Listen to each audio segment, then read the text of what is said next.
and I went straight off into the wall first corner.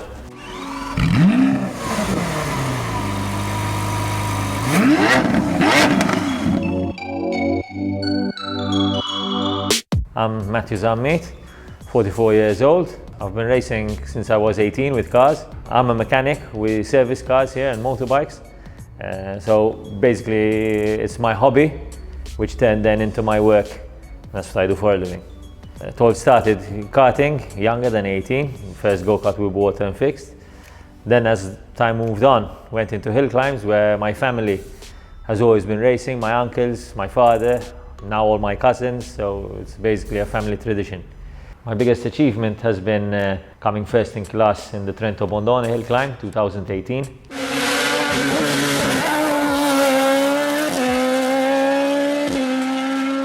I set a new record for a rookie, first time, 10 minutes 17, in the longest hill climb in Europe, 17 kilometers. That was my biggest achievement till now. I started off racing with a Fiat X19, which I modified myself. After that I bought my first single-seater from Italy, which was an Formula Alpha Boxer 1700, but with the 2-liter cars it was too uncompetitive. It was too heavy and too underpowered. So after a bit I decided to get rid of the heavy engine. Got this idea to put a motorbike engine in a car, which was never done before in Malta. I had seen it in England, but never done here. Bought a Suzuki motorbike engine. So after about a year working on it, we put this project together, and it was fantastic from day one. Very light, very powerful, which I've raced with in Italy. I've won hill climbs in Sicily, circuit racing with it. Fantastic car. Biggest disappointment was in 2018 Hill Climb Masters. I was first Maltese and first 1600 in the class after the first run. I tried to improve my time, which I had maybe 1 or 2 seconds to improve. Off the line, I didn't calculate the humidity in the road, and the ground temperature went colder, and I went straight off into the wall first corner last run. So smashed the car. Got very angry with myself, and that's my biggest letdown. Could have been a much better run. As things progressed, competition got better and better as usual. I took the next step and I thought to myself, the next thing to do is put 2 motorbike engines in it and make it 4-wheel drive as well. And finally we've got this project which has taken me a couple of years, but now it's here. So basically the car is a sports prototype racer. It's a space frame chassis, completely homemade. It's got 2 engines, one in front and one behind it. It's got a 4-wheel drive system which is chain driven. It's got 2 limited slip diffs in it and a central diff which controls the rear wheel drive to the 4-wheel drive. The car is normally in rear wheel drive with both engines. Once the back wheel starts spinning, it becomes 4-wheel drive.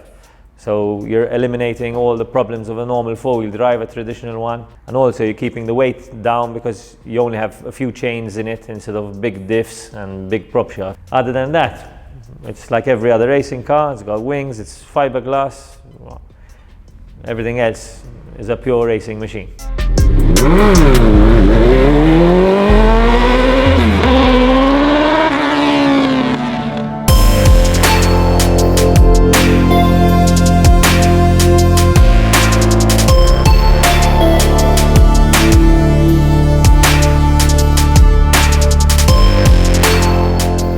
The specifications of this car, it's got 2,000cc engines, Suzuki, which have 186 bhp each.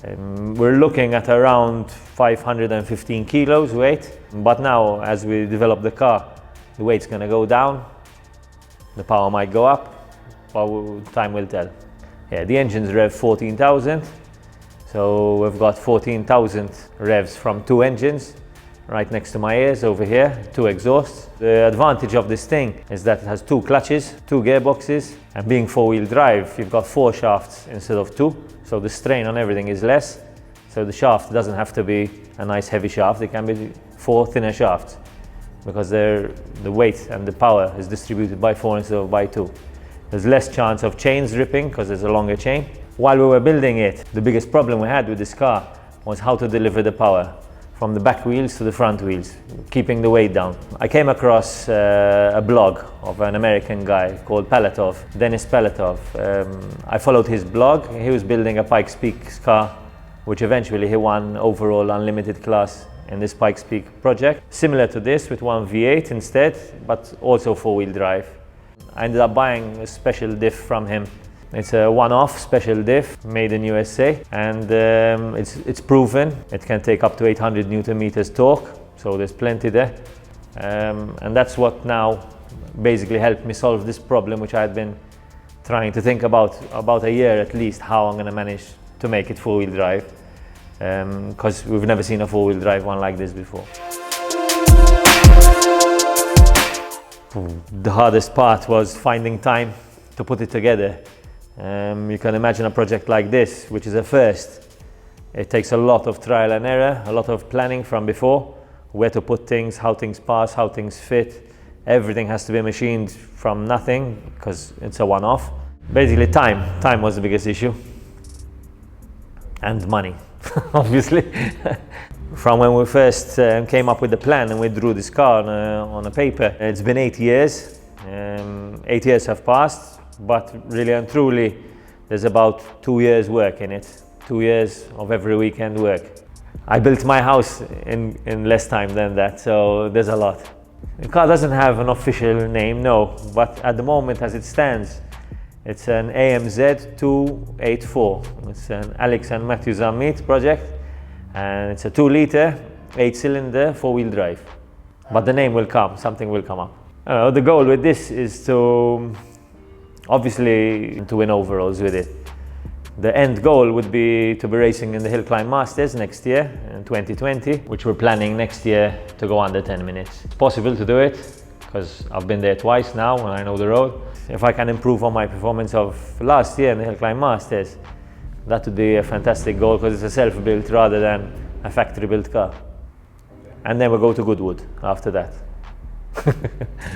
Obviously, thank my dad, who helped me out most of the project, and my wife for her patience, my sponsors who helped me out all the time, Service Express Garage and Ferrodo and Moto MT, CGSL and Champion Lubes. Without them, things will be a lot harder. Let's see, bring on 2020, let's see what happens.